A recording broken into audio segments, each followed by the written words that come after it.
Nisa wa ma yajibu an ta'rifa kullu muslimatin min ahkamin. Ya, di mana pada pembahasan kitab ini terakhir kita sudah memulai pembahasan seputar masalah tayamum. Bahwa tayamum itu adalah perkara yang disyariatkan untuk mengangkat dua macam hadas, ya.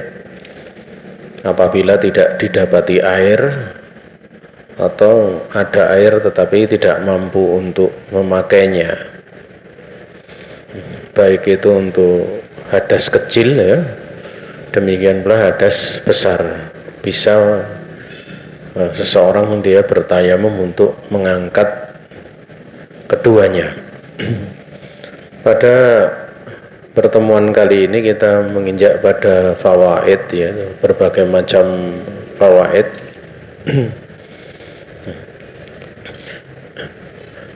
Yang perlu untuk dibahas yang pertama adalah mata yusra'u at-tayamum, ya, kapan tayamum itu disyariatkan. Nah, untuk pembahasan pertama ini bahwa tayamum itu disyariatkan di dua keadaan. Yusra'u at-tayamumu fi halataini. Yang pertama itu idamil ma sawaun fil hadr awis safar, yaitu pada saat tidak ada air, ya sama saja posisinya itu dikala hadir, yaitu posisinya di rumah, tidak safar, posisinya di tempat tinggal, ataupun dalam kondisi safar, ya. Dan itu sebagaimana yang disebutkan oleh Allah, falam tajidu ma'an fatayammamu sha'idan thayyiba. Kemudian kamu tidak mendapati air, maka tayamumlah kamu dengan tanah yang baik, ya. So'id itu yang di atas tanah, ya, tanah bagian permukaan. Ini yang pertama. Kemudian yang kedua adalah inda ta'adzuri istimalihi limarodin au nahwi. Wa qala subhanahu wa ta'ala wa in kuntum mardo au ala safarin au jaa ahadum minkum minal ghaib au lamastumun nisaa falam tajidu ma'a fatayammamu. Yaitu pada saat memang terudurkan untuk memakai air, ya, terudurkan untuk memakai air. Nah, ini terudurkan itu dia tidak bisa memakai, ya, atau terhalangi untuk memakai karena penyakit, ya. Karena penyakit itu kalau dia menggunakan air, dua keadaan. Sakitnya itu bisa menjadi tambah parah, bahkan menimbulkan kematian. Ini yang pertama. Yang kedua, sakitnya itu yang harusnya sembuhnya diperkirakan 4 hari 5 hari menjadi tambah lama. Misalnya diperkirakan sembuhnya 5 hari, tapi kalau pakai air menjadi 10 hari. Jadi 10 hari, maka seperti itu sudah masuk kategori dia dapat udzur sehingga tidak memakai air, tapi cukup tayamum saja. Dan tentunya seperti itu bisa diketahui, ya, bisa diketahui. Tidak perlu mesti dengan perhitungan dokter. Oh, ini kalau kamu pakai air nanti bisa 10 hari sembuhnya. Tetapi dengan adat kebiasaan itu bisa diketahui, ya, dengan adat kebiasaan sudah bisa diketahui. Seperti contoh habis wudhu langsung demam, Nah, itu sudah diketahui gitu. Sebelumnya demamnya misalnya 35 derajat. Kok 35? 38 gitu. Demamnya 38. Setelah wudhu demamnya jadi 39 atau 40. Nah, itu sudah diketahui seperti itu. Dan orang yang sakit bisa merasakan, kok jadinya kayak gini saya. Nah ya. Ya, sehingga tidak perlu pakai perhitungan dokter gitu.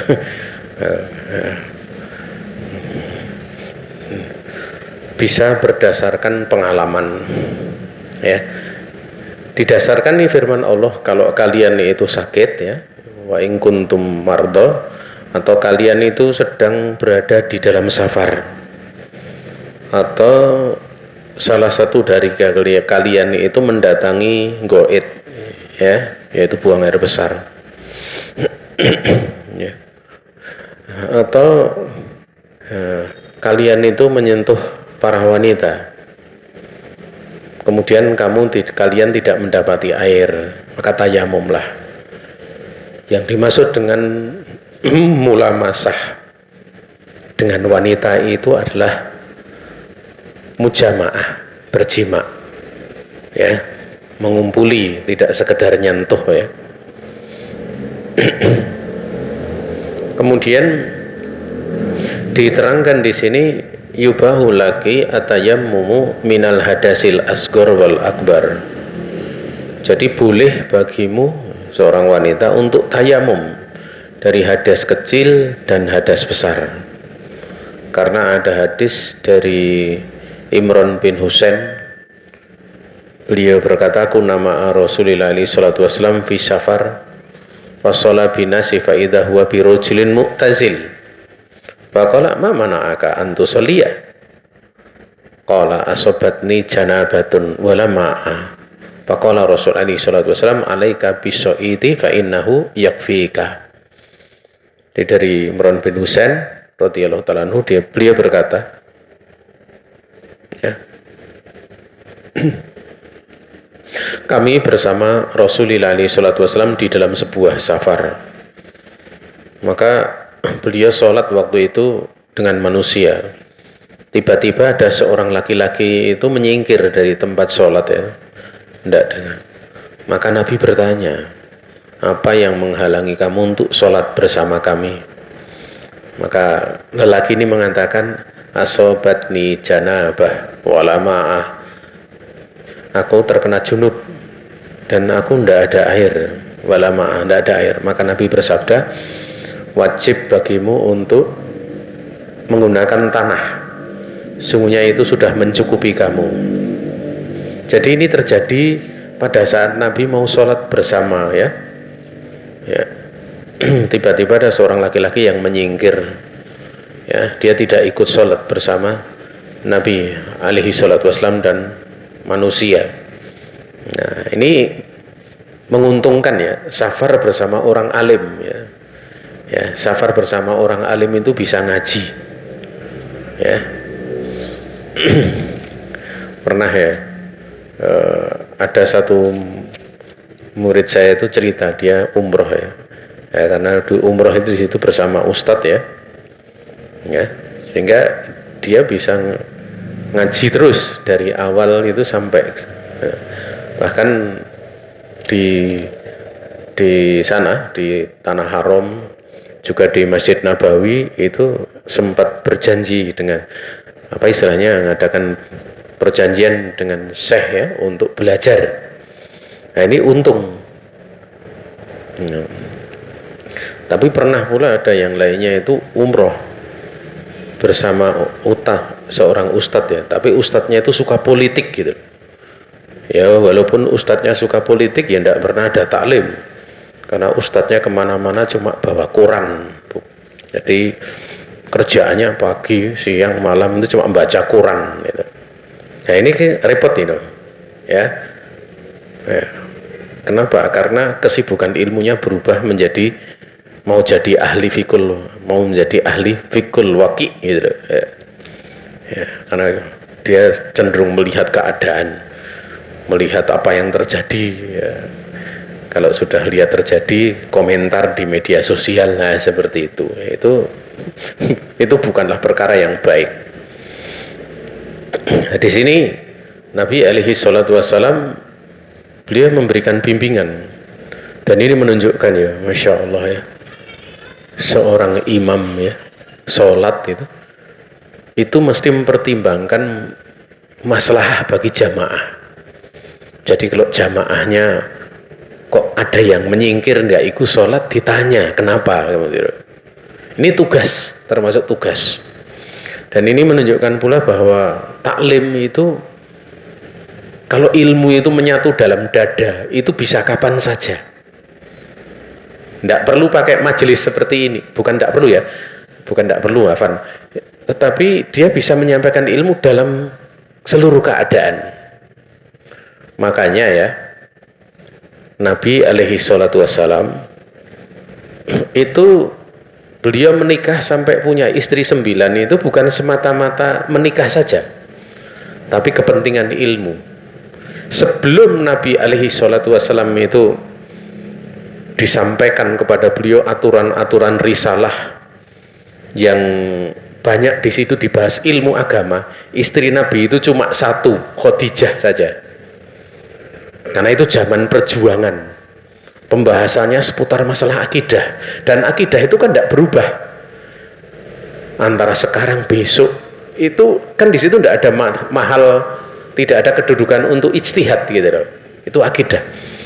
Tapi begitu ya, begitu beliau ya, itu mulai membahas ya perkara-perkara yang sifatnya ilmu ya, fikih dan yang lain sebagainya, dibutuhkan di sini murid dari kalangan para wanita. Dibutuhkan murid dari kalangan para wanita, yang nanti wanita ini akan menjadi rujukan para wanita kaum muslimin yang banyak itu. Maka di situ Nabi mulai menikahi.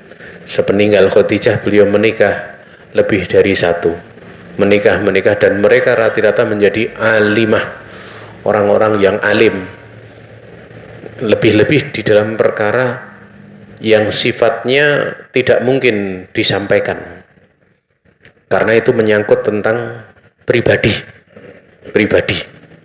ya, pribadi di dalam kerumah tanggaan antara seorang suami dengan istri. Maka istri Nabi lah yang menceritakan kepada kita ya, sampai suatu saat ya, ini tentang masalah rahasia ya, Rasul alaihi salatu wassalam mengutus Anas bin Malik untuk sebuah hajat kepada istrinya. Hajatnya apa? Di dalam hadis tidak disebutkan ya. Waktu itu Anas bin Malik itu sebelum menyampaikan kepada salah satu istri beliau, itu mampir di rumahnya ibunya, maka ibunya bertanya, mau apa? Ini mau menyampaikan hajat Nabi kepada istrinya. Lah ibunya itu tanya, ma hajatuhu, hajatnya apa toh gitu deh. Jadi kepo gitu, jadi pengen tahu gitu. Maka Anas bin Malik waktu itu masih kecil, umur ya lebih dari 10 tahun. Beliau mengatakan, aku tidak akan mengkhobarkan dengan rahasia Rasulullah alaihi salatu wassalam. Maka ibunya mendengar itu mengatakan, jangan. Dia langsung mengatakan, jangan kamu kobarkan rahasia Rasul alaihi salatu wassalam itu pada seorang pun. Artinya di sini menunjukkan apa? Menunjukkan bahwa ada hal-hal ilmu yang sifatnya itu kadang menyangkut sebuah rahasia. Bagaimana sikapnya terhadap rahasia. Dan Anas bin Malik masih kecil, itu sudah bisa bersikap seperti itu. Ya, kita heran ya. Kadang yang dewasa seperti kita itu sudah diceritain, ini rahasia jangan diceritakan. Oh, bisa orang satu kampung dengar semua. Nah, artinya kita yang sudah tua-tua dewasa ini, itu kadang dengan muridnya Nabi yang masih kecil itu, kita itu tidak ada apa-apanya. Makanya sahabat itu mereka semuanya adil. Nah, semuanya adil ya. Nah, kemudian Jamaah yang dirahmati Allah Subhanahu wa taala, pembahasan yang selanjutnya idza kana biki daun fi ba'di jismika. Bi ba'di jismiki haitsu la tasta'ina istimalal ma' fatayamami wa sholli fil waqt. Hada qaulu ba'dil ulama wa dhahaba ba'dum ila annaki taksilina ma qadarti alaihi wa tatayammamina lil baqi lakin al iktisaru ala tayammum huwa rajih li annahu al aqwa dalilan itla yujma'u bainal asli al wudu wal badan, ya, wa tayammum wal badan itu maksudnya tayammum alal as-sahih. Apabila kamu itu punya penyakit, ada sakit pada sebagian jisimmu di mana kamu tidak mampu memakai air, maka tayamumlah dan sholat, ya, fil waqt, di waktu tersebut langsung sholat. Ini adalah pendapat sebagian ulama. Artinya misalnya sakit tangannya, tangan digip tangan, ya karena tidak mungkin untuk dicuci tangannya, berarti cukup langsung tayamum atau toh. Ini pendapat sebagian ulama, terutama ada di masa kini yang paling masyhur yang cenderung dengan dohiri gitu. Ya, cenderung dengan dohiri. Namun sebagian berpandangan untuk kamu itu mencuci apa yang mampu, kemudian yang lainnya tayamum. Sebenarnya bukan tayamum, tetapi diusap. Karena tayamum itu kan tangan dengan wajah saja, tangan dan kedua telapak tangan dan wajah, atau wajah dan kedua telapak tangan. Tetapi kalau wudu itu tidak ada istilah pada waktu mengusap kepala tayamum kepalanya, tidak, bukan tayamum kepalanya bukan, tetapi mengusap. Artinya yang diusap itu adalah apa? Diusapkan itu tangan yang basah, entah kepala atau entah bagian kaki tatkala memakai khuf, dan itu dimaklumi, dan itu bukan tayamum, ya, bukan tayamum. Maka jamaah yang dirahmati Allah Subhanahu wa taala, dan ini memungkinkan. Oleh karena itu pendapat yang mengatakan apa istilahnya tayamum, langsung tayamum, itu masih bisa dibantah dengan pembahasan apa? Dia wudhu semampunya, adapun tempat yang sakit tertutupi dia bisa mengusapnya. Karena biasanya yang sakit itu ditutupi, misalnya kayak luka kena pedang tangan misalnya, ya, itu biasanya ditutupi perban gitu. Maka yang lain dicuci kemudian atasnya diusap, bukan tayamum, ya. Adapun pendapat sebagian bahwa sebagian yang lain dicuci sesuai dengan apa yang mampu, kemudian sisanya tayamum. Ini tentu di situ ada sisi kritikan gitu, ya. Karena tidak mungkin digabungkan antara wudhu, ya, wudhu dengan tayamum. Tidak mungkin digabungkan antara wudhu dengan tayamum. Tapi kalau menggabungkan antara wudhu mencuci dengan mengusap, maka mengusap itu bagian wudhu, ya, sebagaimana telah berlalu. Wallahu taala a'lam. Sehingga di situ dilihat bagian yang sakit yang tidak mungkin dicuci itu dominan atau enggak. Kalau dominan enggak mungkin dicuci, ya enggak mungkin, ya jelas itu tayamum gitu loh. Ya, artinya dominan dari seluruh 4 anggota tubuh itu, ya, misalnya sini luka tangannya luka, kepalanya bagian kepala juga luka, wajahnya enggak, kakinya juga luka. Lah itu untuk kemudian tayamum itu jelas di situ ada sisi gitu. Tapi kalau misalnya lukanya tangan saja kemudian bisa diusap dengan air, maka yang lainnya mencuci, maka di situ jelas inilah yang lebih ditekankan. Wallahu taala alam. Ya. Kemudian pembahasan selanjutnya, idza aradti al-wudu'a abil ghusla walam yakun indaki illa miqdarun au illa miqdar. Tapi di sini illa miqdarun minal ma' tahtajinahu lil akli awi syarb awi tabkhi au izalati dan najasatin fatayamami wahtafidhi bil ma. Ya. Apabila kamu mau berwudu atau mau mandi, sementara kamu tidak punya air kecuali seukuran yang kamu butuhkan untuk makan minum, atau untuk masak, atau untuk menghilangkan najis, maka tayamumlah kamu dan jagalah air itu untuk kepentingan itu, makan ya, butuh minum kan, juga untuk minum, manakala haus, bisa pula untuk masak atau untuk menghilangkan najis. Mungkin kalau untuk menghilangkan najis di sini ada pembahasan ya, karena menghilangkan najis itu nggak mesti pakai air, tapi pakai istijmar, bisa pakai kain perca, kain batu, pakai kayu yang sudah patah-patah itu, pakai daun kering, pakai tisu ya, itu boleh. Ya, kemarin sempat ada yang tanya ya, bagaimana, bolehkah kalau bayi itu dibersihkan kotorannya dengan tisu basah? Jangankan tisu basah, tisu kering aja boleh. Itu sudah cukup. Karena dalilnya apa?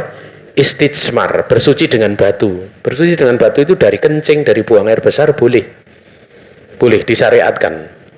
Ya. Nah. Ya, sehingga kalau ada air ya, sementara airnya itu dibutuhkan yaitu, maka perkataan au izalati najasatin ini di sini ada kritikan, atau untuk menghilangkan najis, kecuali kalau menghilangkan najis itu memang tidak ada kecuali air ya, yang digunakan. Nah, maka di situ dia lebih mendahulukan untuk menggunakan itu semua, baru kemudian untuk hal yang lainnya itu dengan untuk sholat, untuk apa itu, untuk mengangkat hadas besar, hadas kecil itu dengan tayamum ya, dengan tayamum ya. Ini berlaku kaidah ya, kaidahnya apa? Daf'ul madarati muqaddamatun ala jalbil manafi, bahwa menolak kemadorotan itu lebih didahulukan dibandingkan mengambil kemanfaatan ya, dibandingkan mengambil kemanfaatan. Loh, makan minum itu kan ngambil manfaat gitu kan? Bukan, di sini makan minum, air untuk makan minum itu untuk menolak madorot. Madorotnya apa? Lapar. Madorotnya apa? Haus gitu loh ya. Maknanya di situ. Atau untuk masak ya. Untuk masak kan kebutuhan sifatnya apa? Tabiat. Ya, sebenarnya tabiat. Makanya kalau di dalam apa ya, seperti ini, perkara seperti ini kita panjangkan ya, kita panjangkan. Kenapa kok misalnya pemerintah membolehkan keluar pasar, makan, minum itu, sama kalau misalnya kemarin waktu sholat itu kan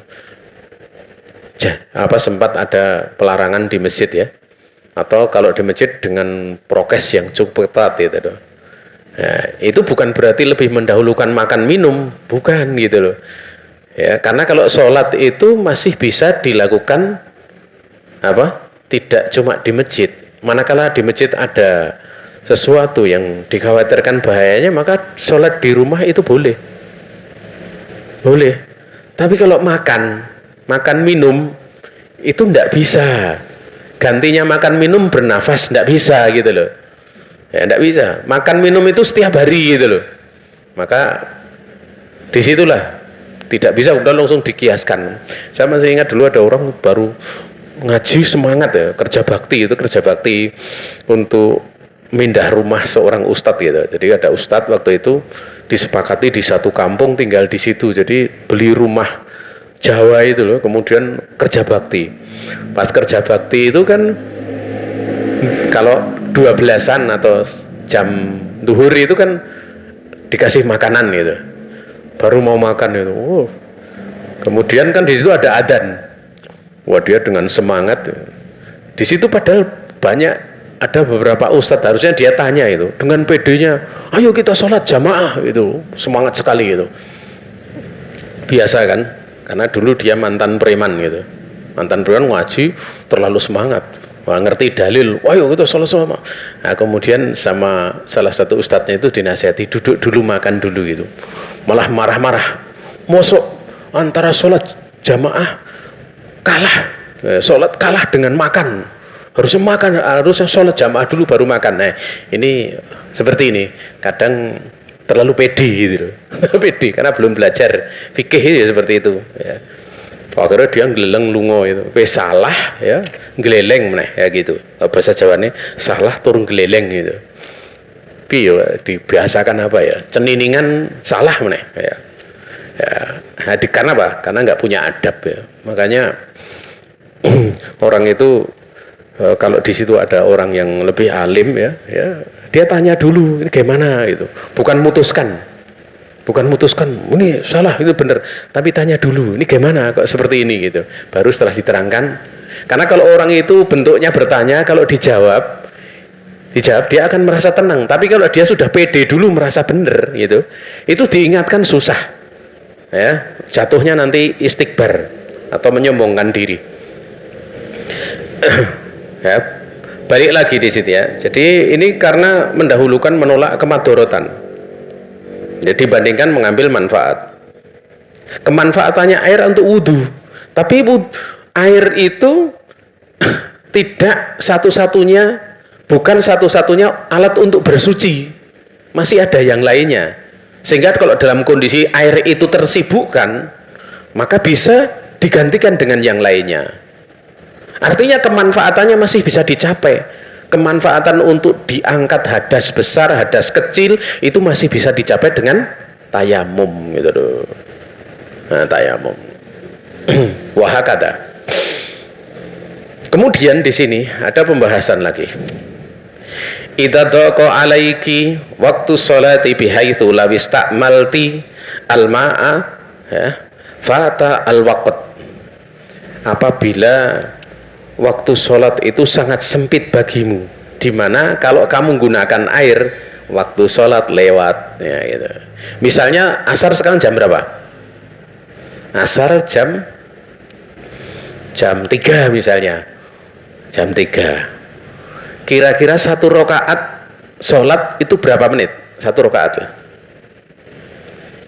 semenit ya, satu rakaat itu semenit ya, satu. Karena gini, karena ukuran orang kalau mendapati satu rakaat sholat, kemudian rakaat lainnya itu sudah masuk waktu lain, itu dianggap mendapatkan semuanya.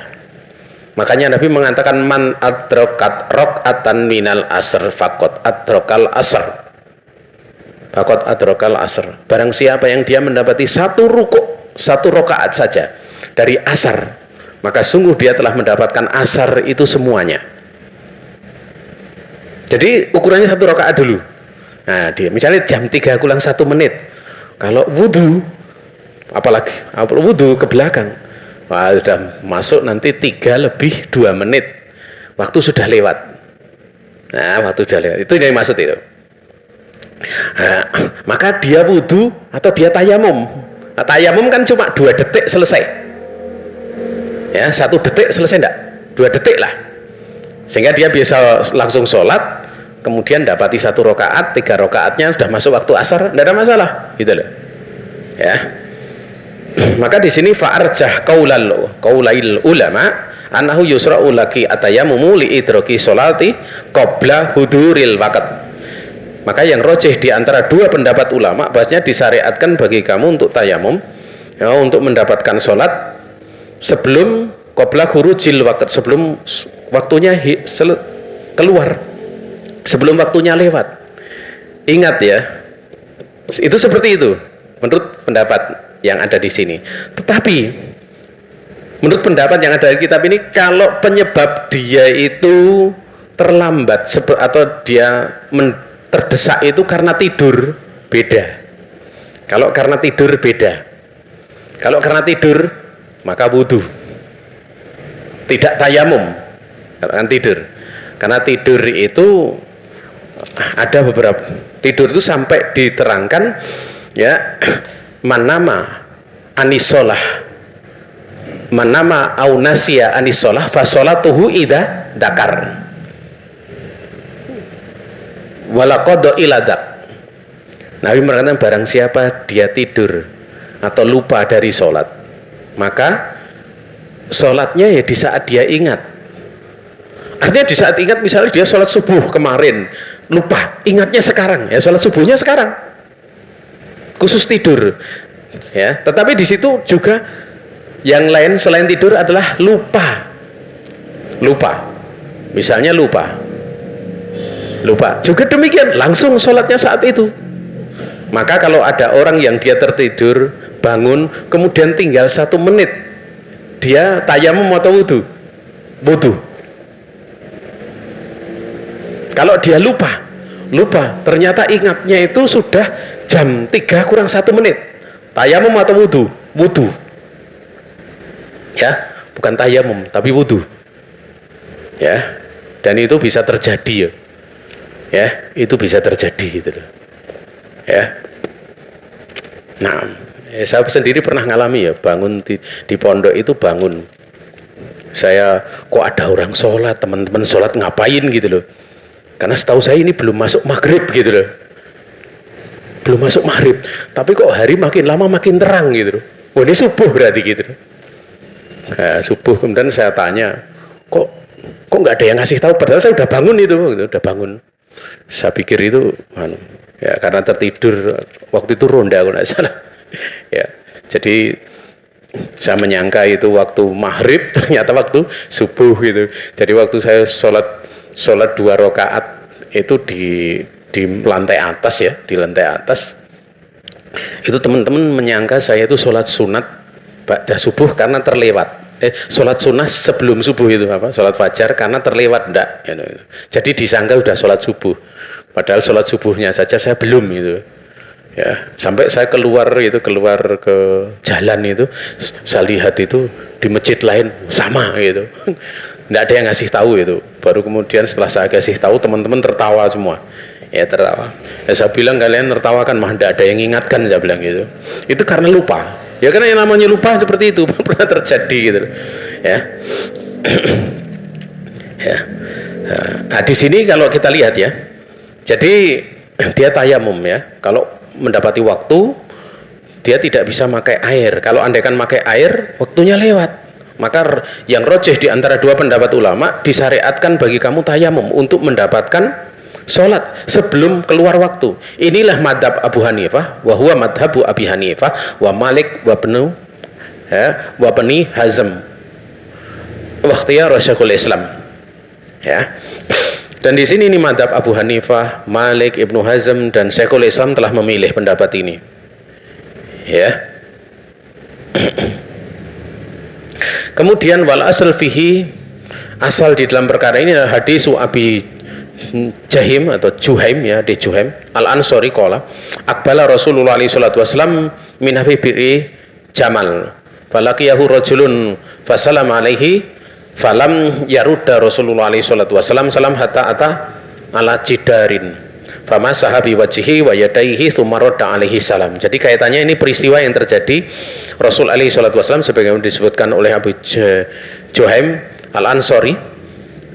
Rasul alaihi salatu wasallam waktu itu datang ya dari arah sumur Jamal ya, maka seorang laki-laki waktu itu bertemu dengan Nabi. Maka lelaki ini mengucapkan salam kepada Nabi. Nabi nggak jawab salam. Padahal menjawab salam hukumnya apa? Wajib gitu loh.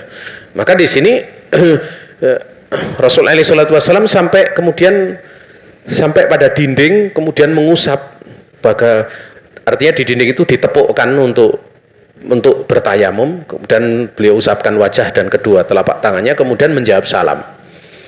Sekarang saya tanya, menjawab salam dalam kondisi wudhu, kalau seorang dia tidak wudhu, itu hukumnya wajib atau enggak? Enggak. Orang jawab salam dalam kondisi hadas besar boleh enggak? Boleh. Menjawab salam dalam kondisi hadas kecil boleh enggak? Boleh. Tapi di sini Nabi menunda. Menunda kemudian apa? Segera tayamum, tidak wudhu, tapi segera tayamum. Ya. Kemudian beliau menjawab salam. Kalau dalam kondisi terdesak seperti ini untuk perkara yang hukumnya sunat saja boleh, maka wajib lebih boleh lagi. Inilah sisi pendalilannya. Ya, maksudnya perkara wajib gimana? Lah, seorang dia sudah terdesak, waktu sholat mau hilang, mau habis. Sementara kalau dia wudhu, maka waktu sholatnya lewat, maka dia tayamum boleh. Ini kan keterdesakan.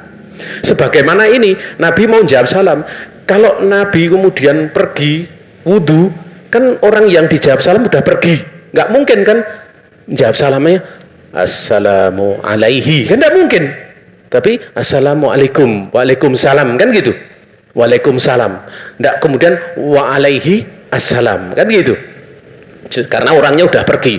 Kan nggak mungkin juga diajak, ayo kita ke kamar mandi dulu, ke tempat wudhu dulu, ya, ke sumur atau kemana. Setelah selesai wudhu, waalaikumsalam warahmatullahi wabarakatuh, kan tidak mungkin gitu loh. Itu menyusahkan orang yang ucapkan salam gitu. Maka Nabi langsung. Makanya di sini dijelaskan ada pembahasan yang lain. Sebagian kecil para ulama ada yang bahas kalau seorang itu habis ngumpuli istri itu kan kadang ngantuk. Kan ngumpuli istri mau tidur itu kan disyariatkan apa? Wudhu, tapi nggak wajib. Mustahab wudhu, ya. Tapi dia sudah ngantuk sekali. Kalau kemudian dia ke kamar mandi, mesti udah ngantuknya luar biasa. Maka dia tayamum, setelah itu langsung blek tidur. Itu pun ada yang memperbolehkan. Ini sebagian kecil ulama. Bagian kecil ulama. Wallahu taala a'lam. Kemudian di sini, wa hadza aslun fi jawazi tayammum li khaufi fawatil wajib. Ini adalah asal dalil yang membolehkan tayamum karena khawatir sesuatu yang wajib itu lewat. Namun di sini amalawis taikoti minan naum ala janabatin misalan waqad doko waktu sholah fal asoh fi hadhil halati annaki taktasilina thumma tusallina nama tusallina hatta lau kharaja al waqt, ya. Jadi di sini, adapun kalau kamu bangun dari tidur dalam keadaan junub, contohnya, sementara waktu itu sudah sempit, maka menurut pendapat yang sahih, dalam keadaan ini kamu mandi, bukan tayamum, kamu mandi, kemudian kamu sholat, sekalipun sudah masuk waktu sholat lainnya, sekalipun sudah keluar waktu sholat. Jadi misalnya seperti ini, contoh, itu bangun tidur jam berapa? Bangun tidur jam 3 kurang 1 menit, kan 3 pas misalnya asar, ya, maka dia junub di situ, dia langsung wudhu. Junub dia mandi. Kalau dia bangun tidak junub ya dia wudhu, walaupun nanti sholatnya sudah masuk waktu. Atau misalnya untuk orang yang berhenti haid, misalnya berhentinya haid itu 1 menit sebelum jam 3, 1 menit sebelum masuk asar, maka 1 menit itu ukuran orang bisa untuk sholat 1 rakaat, maka dia wajib untuk sholat duhur, ya. Jadi tapi beda kalau misalnya untuk sholat 1 rakaat tidak mampu, misalnya berhenti haidnya jam berapa? Jam 3 kurang 2 detik, gitu. 2 detik, maka ini sudah masuk kategori dia tidak mungkin untuk sholat 1 rakaat. Itu menurut satu pendapat, maka dia hanya sholat asar saja. Tetapi bagi yang berpendapat bahwa akhir daripada haid itu ada waktu sholat sebelumnya, yang manakala mungkin itu dijamak, itu terudurkan, sehingga dia di jamak. Maka misalnya dia berhenti walaupun sudah masuk asar, dia menjamak antara sholat apa? Asar dengan sholat duhur dengan sholat asar. Itu karena di situ memang ada dua pendapat di kalangan para ulama ya. Tapi itu pun pembahasan yang sudah menyimpang atau bergeser dari pembahasan di sini. Maka di sini ya, engkau sholat sekalipun sudah keluar waktu. Li'anal waqta fi haqqin na'im mumtadun. Karena waktu sholat pada hak orang yang tidur itu terhamparkan. Karena Nabi alaihi salatu wasallam bersabda, amma innahu laisa fi naumin tafritun, innama tafritu ala man lam yusalli salata hatta taji'a waktu salatil ukhra, faman fa'ala dzalika falyusalliha hatta yantabiha hinna yantabihu biha.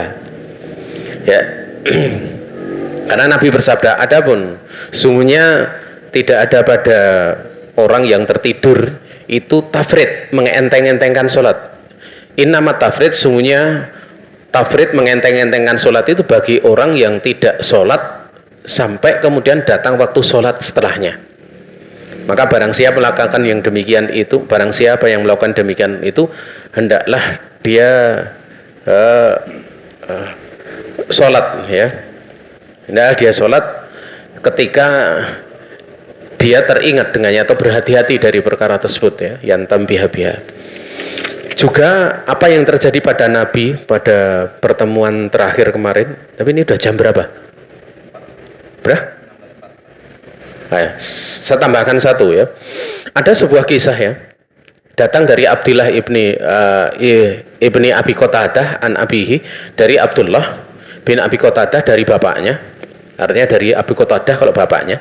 Qala, Abi Qatadah ini sahabat Nabi. Sirna ma'a Nabi alaihi salatu wasalam lailatan. Ya, kami safar.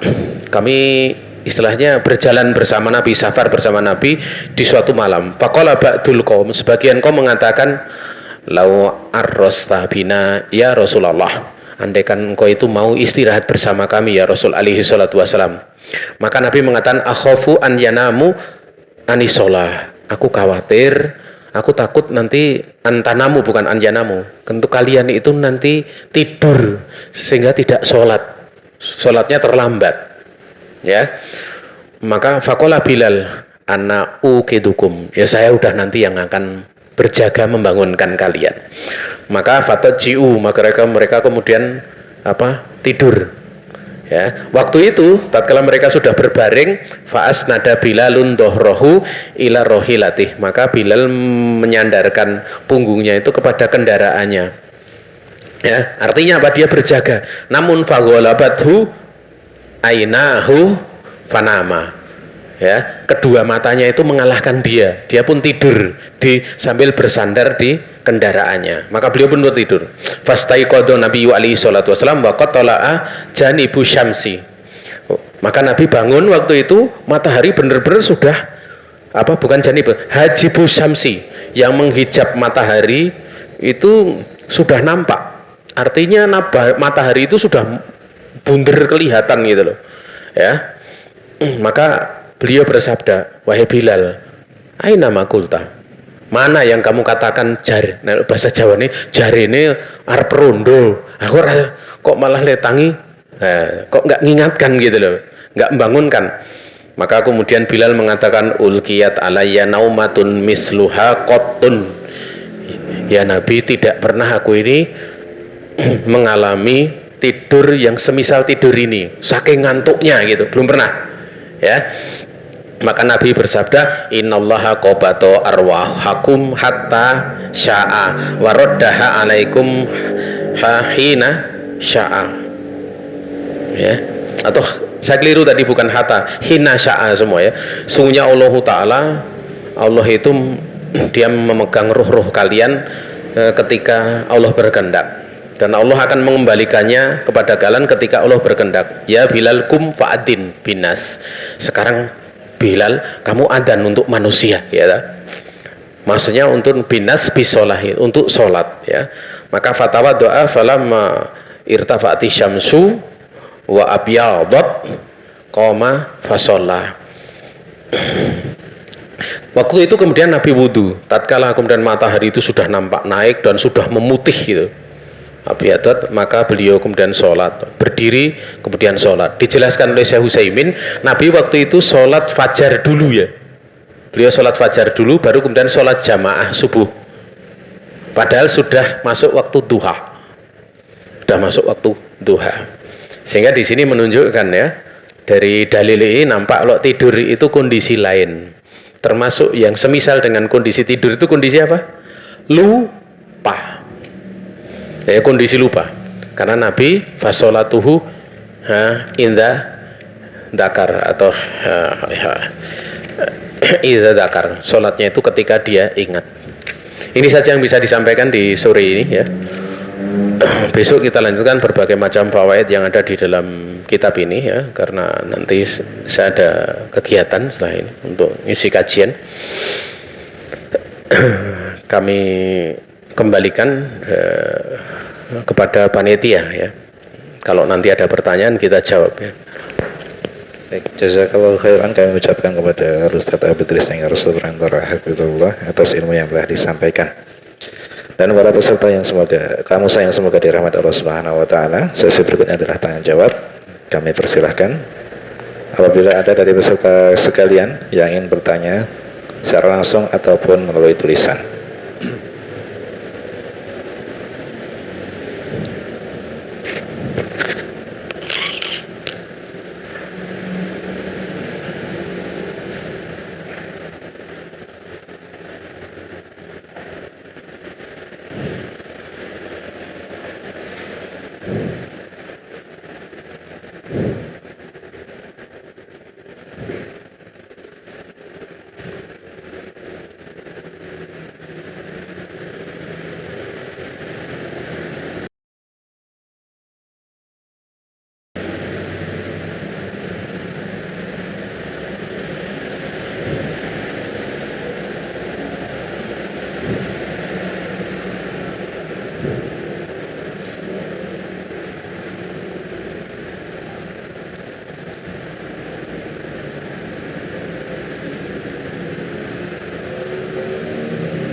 Tes.